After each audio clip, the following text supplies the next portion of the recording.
Hello, my name is Carrie Anderson, and this is my master's project presentation. I will be doing my project on the effects of brain breaks on student academic achievement and engagement in the classroom.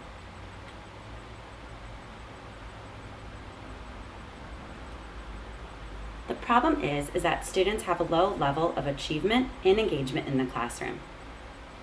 This is due to structured routines in which students need to take a break.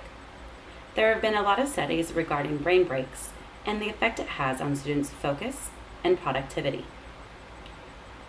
The purpose of my study will be to implement brain breaks in the classroom to see the effect on academic achievement as well as classroom engagement. Let's review some literature. So, when looking over literature, I saw that brain breaks had a positive effect on student engagement in the classroom. Children, like adults, need breaks. Cognitive development occurs when they play and do physical activity. According to the National Education Association, physical activity in the classroom improves student test scores as well as behavior. Research also shows that brief bursts of physical activity have a direct correlation with student achievement. Also, findings show that physical activity routines can cause an effect on cognitive outcomes. Also, current studies show that teachers that schedule behavior intervention by allowing students to take physical activity breaks have less interruptions in the classroom.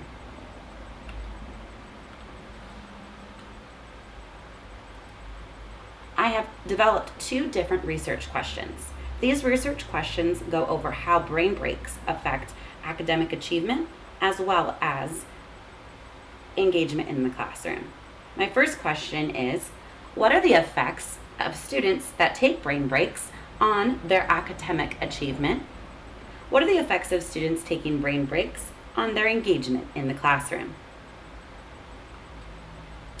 The subjects will be high school students. The classroom is about 79% minority, as well as 11% special education, with the majority of those being ADHD. Brain breaks and activity breaks have been shown in studies to help kids with ADHD by allowing them a break in order to get their outbursts out. What's also great about this study is it's going to test the effects on a higher age population in high school. Most studies have been done in elementary schools with the physical activity breaks. What's also great about this study is students will have a choice when they need to take the break. The researcher will track the daily students' behavior as well as how well they're engaged, how much academic achievement they have turning in their homework or completing an assignment, as well as if they're asking questions and engaged in classroom activities. The researcher will also keep track of the number of brain breaks that the student takes.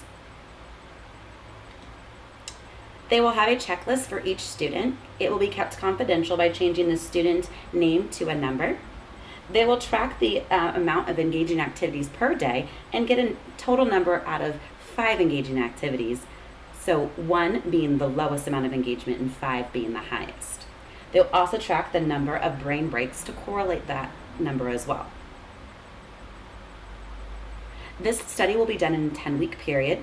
The first 2 weeks will be collecting data on the classroom as is without any brain breaks. So looking at the academic achievement and engagement levels prior to the brain breaks. The brain breaks will be given as an option for 8-week study afterwards. Students will be given a card in which when they need to take a brain break, they simply flip it over and are allowed to take a 2 to 3 minute physical activity break.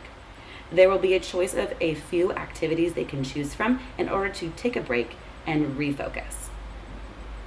The researcher will be documenting when these breaks are taken, as well as monitoring those engagement levels. The students will indicate to the teacher when they need a break and begin 2 to 3 minutes to complete that break.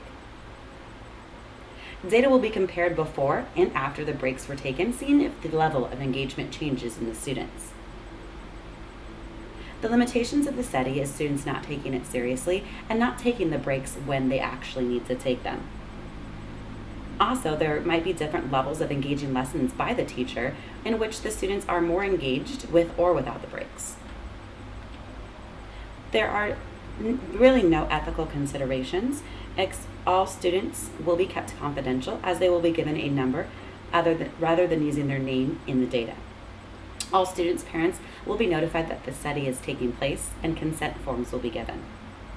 The observer will not have any bias towards students by knowing anything about them or any prior knowledge.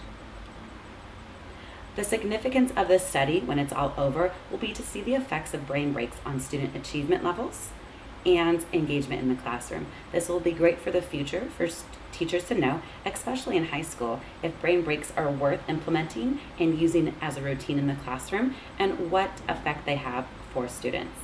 Thank you so much for listening to my presentation.